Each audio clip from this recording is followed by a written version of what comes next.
Here's what a lot of you KISEKI fans have been waiting for, and frankly, myself included. I so desperately wanted to know exactly what happened right after Trails to Azure, but I wouldn't get my wish until 3 games in. Was it worth it? That's a tough question. This series made me play well over 100 hours to get some goddamn answers. So, I suppose it's worth something. Your girl has so much to speak on, it's kinda wild. But before we do, be sure to like and subscribe. I'm trying to get to 60k subscribers before the year ends, and with your help, I know I could do it. Thank you. Quick heads up, this review assumes the viewer has played 0, Azure, Cold Steel 1 and 2, which I've reviewed on this channel, and you should totally check out now. Since the Crossbell arc, KISEKI does this thing where it gives you a glimpse of the future, a promise if you would. You're thrown right into the action, but without any context. It matters little, as the true beginning is Rean arriving at the humble town of Leaves via train. KISEKI already gifts its longtime fans with familiar faces. If you started at Cold Steel 1 and never went back to Sky or Crossbell, oof, I pity you. While Rean may not know who these folks are, longtime players are in for a real treat, albeit brief. For me personally, I was shocked how soon we got to see some of these beloved characters. We were fed so well, so early. Leaves is where he is to start his new job as an instructor at Thors Branch Campus. Yes, already I love the setup. Throughout the entire game, there's this feeling of familiarity, but difference. Instead of going to school as a student, you're an instructor. Instead of fighting test dummies, you're doing Panzer Soldat training. Instead of classmates, you have students of the new Class VII. They are special operations, rather than an experimental clash between social classes. New Class VII will act as an established task force for assignments in the field. I thought I was going to be one of those #NotMyClass7 guys. I actually like them more than the original cast, off the bat. I'm going to start with my least favorite to fave, and speaking of the ones you originally start with, Altina, originally introduced in Cold Steel 2. I say she's my least favorite, but I don't hate her. I actually really enjoyed the switch up. Before we had Milliam, who was bubbly, energetic, and silly, and now we have Altina, who is the exact opposite, robotic, demure, and focused. And we get to see her learn to become more human as Millie did, but from a different starting point. Kurt, y'all know I love me someone with an inferiority complex. I didn't know what to make of him until I heard he was Kurt Vander. You know, the family that's in charge of protecting Erebonia's royal family, because obviously he looks nothing like a Vander, and even his sword style is different. He's obsessed with growing stronger and wants to live up to the Vander name. And I'm always a fan of characters striving for greatness, shaking off their doubt, while carving their own path into the world. And finally, baby girl, the best girl, my Crossbellian cheerleader, Yuna. Yuna gave me the heart Estelle did. No, they're not the same character, but I love Crossbell. 0 and Azure are my favorite games in the series, best arc, and knowing Crossbell's fate absolutely crushed my heart and made me have a special hatred for Erebonia. Note, Erebonia, not Erebonians. She's so great because even she sees the difference between country and its people, and I do as well. Prince Oliver may be my favorite or at least top 3 characters in the series, and he's literally the Prince of Erebonia, even if he doesn't have a claim to the throne. Yuna is gun-ho, caring, patriotic, a little spunky, and is a representative of me and my love for Crossbell. And she had attitude toward Rean in the beginning. And hey, I also hated Rean, so it was a great representation. Naturally, new Class 7 ends up getting new students, and let me introduce you to one of the most sussy characters, Muse.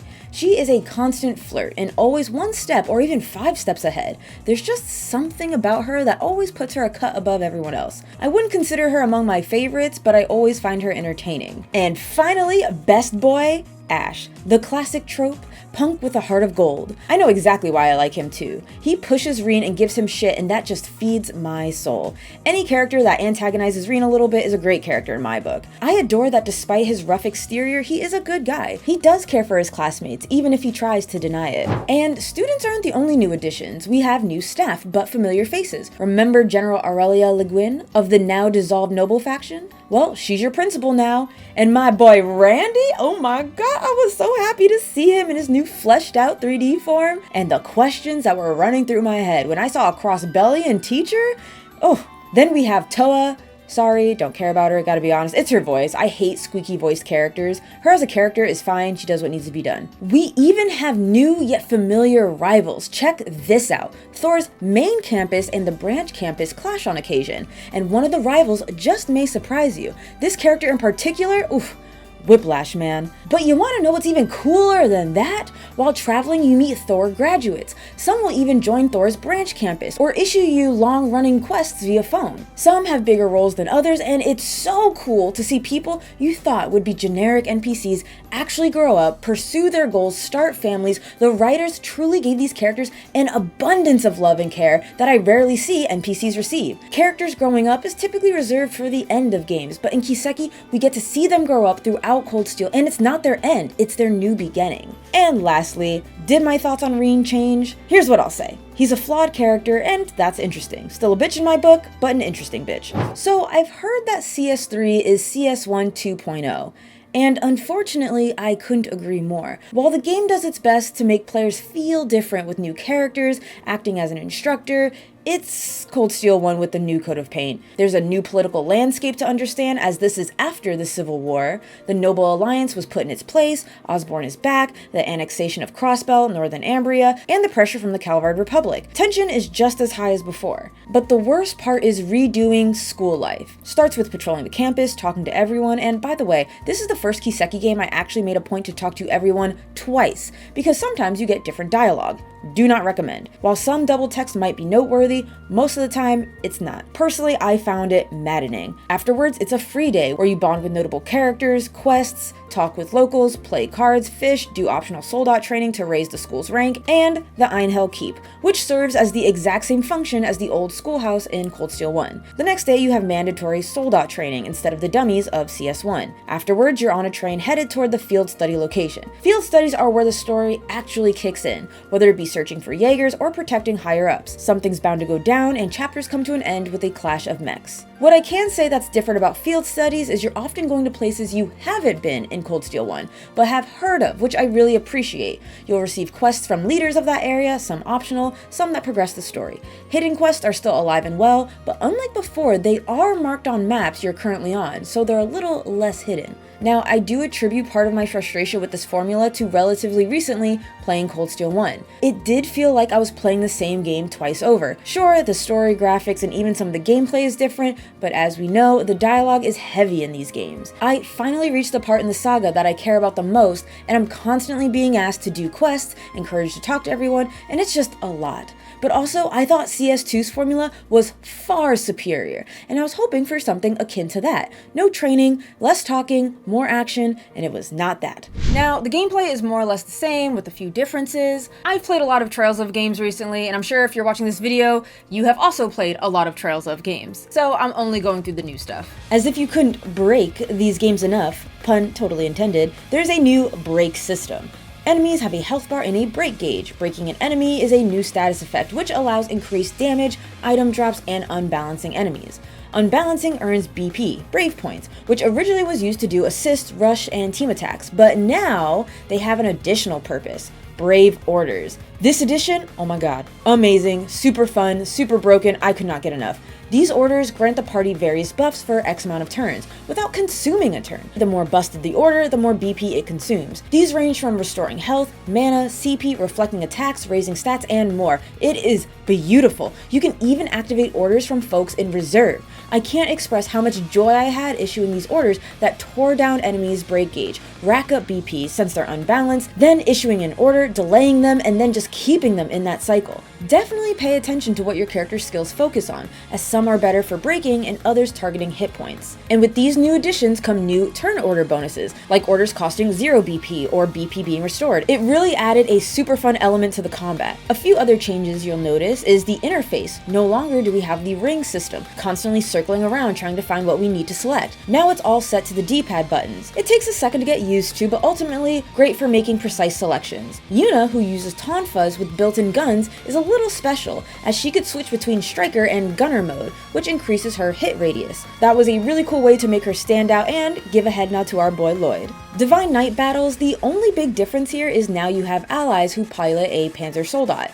Otherwise, same shit, and these still aren't my thing. I guess they're a little more dynamic since you have more players to control, thus opening unite attacks. Alas, I can't say there was a single time I was looking forward to these. Ground combat is far more engaging. Also, they took away summoning Valmar in regular combat. I want to hiss and boo, but like, we're already so overpowered with Brave Orders. Now, the new Arcus 2s are not only responsible for issuing Brave Orders, but they can hold a second Master Quartz. However, the person using it only gets a fraction of that quartz's power. Still useful for building characters though. And lastly, field attacks. Like all KISEKI games, attacking from behind earns you an advantage. In Cold Steel 3, we have assault attacks, which guarantees the best advantage, but you have to use an assault point. These are gained by breaking objects. Now, I did play on normal, and frankly, I'm glad I did. Was the game easy? Yes, but I valued the story more, and the gameplay was merely something for me to reset my eyes. The thing is, with these games, I always find myself eager to get to the next story beat, because, as I always say, KISEKI games are glorified visual novels, and while I could just rush to the next main event marker, you'd be missing out on so much. Mentioned before, I forgot you could talk to some NPCs twice for additional dialogue, and I did that up until chapter 4, and I found myself relieved. I guess some of y'all are super fans and want to soak up every piece of dialogue this game has to offer.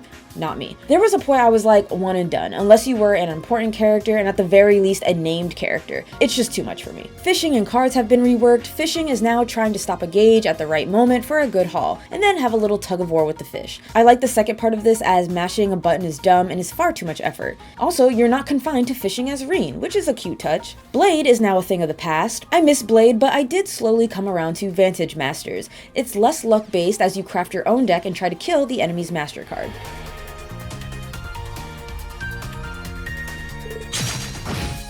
So yeah, they built on what they already had, reworked some mini-games, and ta-da. But another huge change of the KISEKI series is it looks like a modern game. Sort of.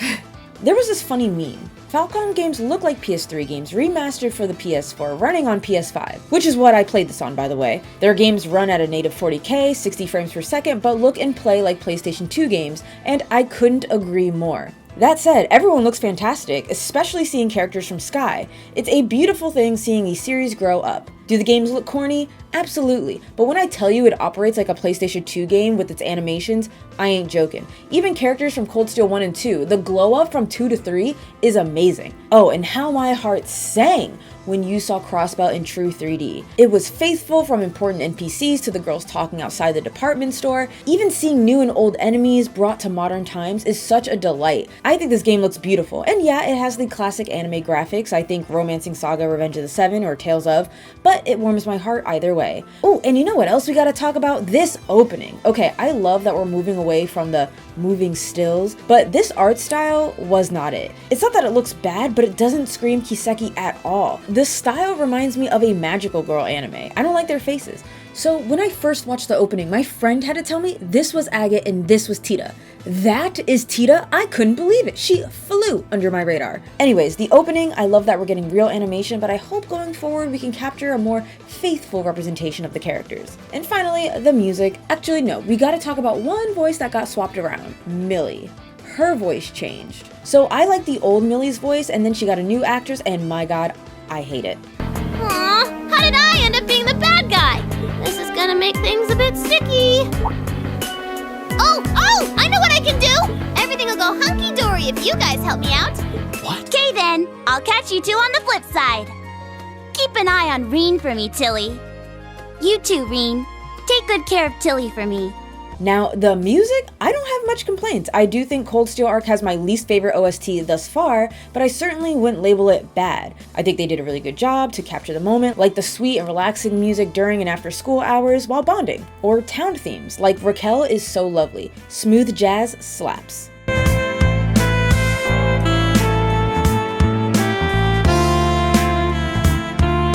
Battle themes are fire. Also, there are plenty of musical callbacks. Now, I gotta bitch for a second. I was pissed when you go into the Geofront in Crossbell and they didn't have the Geofront theme. That was so unacceptable. The song that is literally the best song in the game. Listen to what they took from us. This is what we had.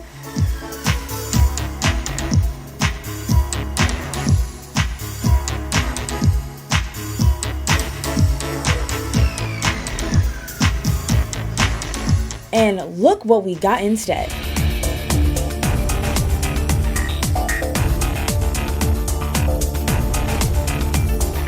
Anyways, the best song in the game has to go to one of many boss themes. Step Ahead, I have to play it from the beginning because it goes so hard. It's weirdly peppy for a boss fight, but I love it.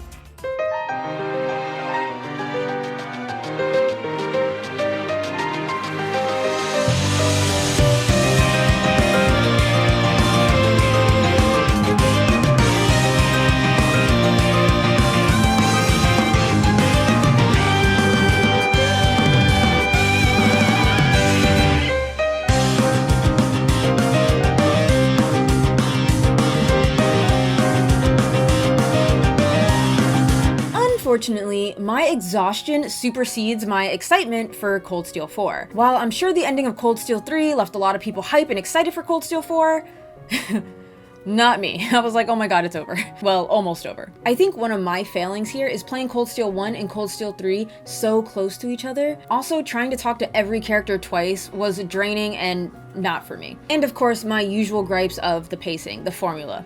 I hate it.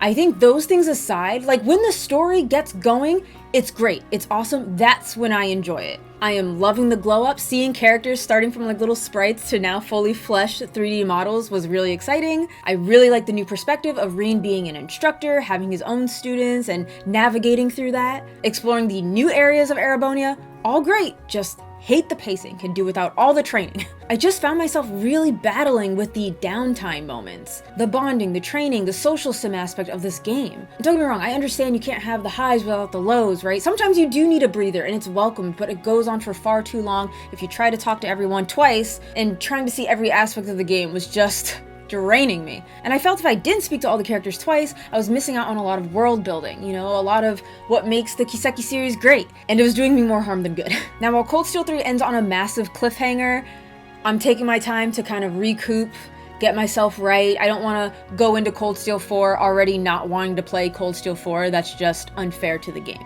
At the very least, I do plan on finishing this arc before the year ends. Now, I know why you guys are still sticking around for the end. The spoiler bit. So if you haven't played this game, this is where you close out the video. If you want to hear more spoiler bits, my uncensored thoughts, stay tuned. Firstly, do I have any updated thoughts on Rean? No? Y'all knew I hated him in my last KISEKI video, and it's less that I like him more, I just hate him less now. Like, I still think he's a bitch, and Lloyd would never bend the knee, so realistically, putting the ghost of the bitter bitch aside, I do appreciate that even Rean himself is holding himself accountable. He is upset by his actions, he's not proud of what he's doing, and good, he shouldn't fucking be. I do wish more Erebonians, specifically his friends, would hold him accountable. You know, would like kind of drill him a bit for what he's done. And frankly, yeah, make him feel worse. Yeah, I do want that. I do, like, I would have liked some characters to just at least look at him sideways. If not dogpile him, just treat him subtly differently, you know? Be like, you're not the person I thought you were. Then again, maybe you were a bitch. Okay. Or maybe even picked his brain more. I would have loved another scene of, like, Toa and him at the end of Cold Steel 2, where she's comforting him. Well, less comforting and more getting explanations, get like what's going through his mind through all this, you know? Just more pressure on Falcom's precious boy Rean, you know? Sorry, I really am trying not to be bitter, but any person who helps oppress the free city, the once free city of Crossbell, I just have a hard time liking. I say that, but I love Rufus. I'm a hypocrite, don't even listen to me anymore. While I am no Rean fangirl, I do appreciate that he is one of the more interesting protagonists. He is in fact stuck between a rock and a hard place. I did enjoy the brief confrontation of Rean and Osborne. Seeing Rean's clear disdain brought me some joy. I was like, okay, maybe you're not that bad. I still don't like you, but... So he is interesting, not cookie cutter, I'll give him that. Flawed protagonists do make interesting people. Okay, moving on to more highlights. Yuna, she's definitely one of my favorite characters of this arc, like easily. Yo, chapter 2, I was so glad they gave us Crossbell early, and seeing that scene where Yuna's like, the once free city, like, why do you insist on breaking Crossbellian pride, you know, like, oh my, and Rufus just like walks away and she's like pounding her fist against Rean's chest. She's so upset. That scene was so good. Like my heart, I was there. Like that's probably my favorite scene in the whole game, I'm not gonna lie. So good. A few other things. Oh my god, Whiplash, Cedric. Oh my god, the first time you see Cedric, he's like, hello, Rean, blah, blah, blah. And then he's like, so you should teach at our school, the main branch, you know, return to us, leave this campus. You know, not necessarily a request. I am the prince after all. Her. I was like, this bitch did not just fucking pull rank on me. Oh my god. Like, I was like, I'm sorry, is this the same motherfucker? The same bitch who I saved the previous game? Right? Who was all tied up and being like drained or used by that Crimson whatever Divine Knight. Was that you? Was that you? And you have the audacity to talk. Oh my god. I know Osborne is in his ear, and I know he's gonna play a bigger role in Cold Steel 4, and I'm just like, oh my god. I can't wait to beat this fucker. Like, I just can't wait to beat him. Oh my god. He deserves every punch. Like, congratulations, Rean. You're no longer my most hated Trails of character. Actually, I don't even think he was my most hated. But he was hated. Is hated. Hated less. We're moving on, right? We're evolving. Our opinion is changing. Oh my god, and Gaius being a grail shitter? Oh my god. Guys, for the longest time I was playing this game, I was like planning, I was like, oh yeah, Gaius has like 200 CP. I'm about to like bust out a special move. Oh wait, it's locked. Why is it still locked? I'm really late in game. Why is it still locked? And finally it's revealed that he's a grail shitter, and obviously his whatever power, his super move is a stigma, which would have spoiled it if you saw it. So I was like, oh, well played game, well played. That was cool, but could have been cooler if we like saw it. I felt like a no-name character died off screen. I don't believe anybody dies in this fucking game because, as we all know, everybody's coming back, and I'm calling it. It's a fucking artifact. And I say no-name character. I know there was like a quest, like a secret quest in the last game with him that I missed, but I saw it later. Okay, last thing. George Gnome. Really? George Gnome? So I deadass forgot about the gnomes until he showed up again with his name. You know how it shows like their name as they are introduced to the game or reintroduced in the game? I was like, gnome. Oh yeah, gnomes have something to do with it. And as gnomes definitely became more prevalent in Cold Steel 3, I was like, ain't no way. Fucking Georg. And let's talk about that reveal about Crow like not actually being dead. Let me tell you something, that scene with Angela and Georg and the man in black or whatever, which I did not guess who that was. I feel like hindsight 2020, yes, but it just like completely eluded me that it would be Elisa's dad. The second like it was revealed that Crow's body was missing, my ass went into the Cold Steel 4 like manual, like the art part of it, and I saw like Crow, you know, in a lot of art pieces. I was like, this bitch. You remember in Cold Steel 2 at the very end, if you got like the true ending, they showed his ghost, like he was really dead. Fuck you, man. I still don't even believe Louve died. I don't even care. You could tell me you guys in the comments could tell me he died. I won't believe you. I just don't fucking believe anybody dies in this goddamn series. You know who, the only person who's actually seemingly died, and I'll be shocked and amused if he survived, is an NPC like Mayor dies.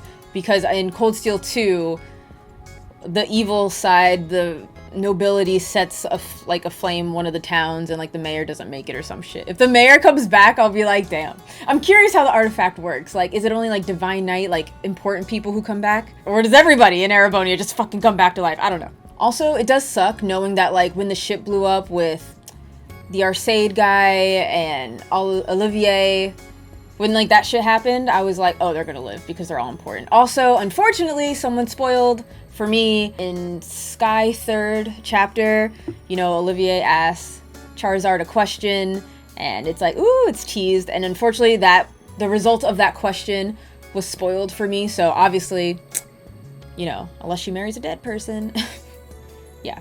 So that kind of sucks as well. But I think that's it. I think I got everything off my chest. If not, I'll just write something in the comments. I will get to Cold Steel 4 eventually. I just need a break. But in the meantime, do check out my other KISEKI content, especially Zero and Azure. Those are still my favorites. And of course, be sure to check out the Patreon, where you get early access to videos and get yourself into the Discord.